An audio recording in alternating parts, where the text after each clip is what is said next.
Good day mga tropa. May gagawin ako dito kay Gablo. Bali mag-adjust ako ng kalina gamit yung tools natin na impact wrench. Saka mag-change oil tayo mga tropa. Ito yung langis natin mga tropa, X-Star. Ngayon nag-train na ako ng langis. Yan po. Gagawin natin mga tropa, mag-adjust muna tayo ng kadina. Bali maluwag na yung ano ko, yung kadina natin mga tropa. Kailangan natin i-adjust na to. Ito yung gagamitin natin sa pagbaglas. Yan. Yan. Yan. Baglas ka agad mga tropa. Napakadali mga tropa kung mayroon ganito.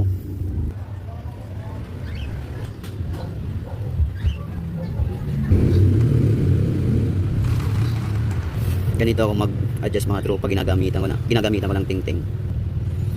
Yan. Kailangan natin ng bawas dito. Diba? Yan, sa mga tropa. Pwede na to.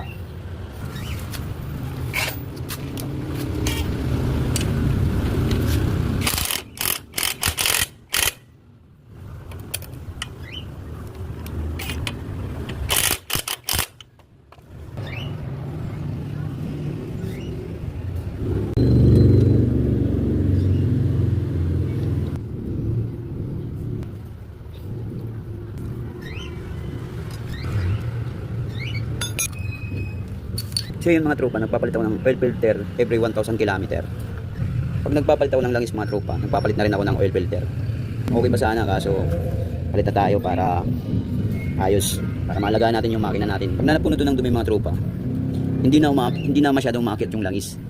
Kasi dito nanggagaling yung langis pataas. Pag nadumihan to ng marami, hindi na aakyat masyado yung langis. May tendency masira yung cams mo dito. Kaya huwag mo nang pabutin ng ilang buwan pa yung oil filter kasi napakahalaga itong mga tropa. So ito yung o-ring nya, babalik natin yan. Huwag nyo kalimutan mga tropa, ibalik to kasi importante ito eh. Nawala to, hindi masasala masyado yung dumi, aakit din yung dumi niyan.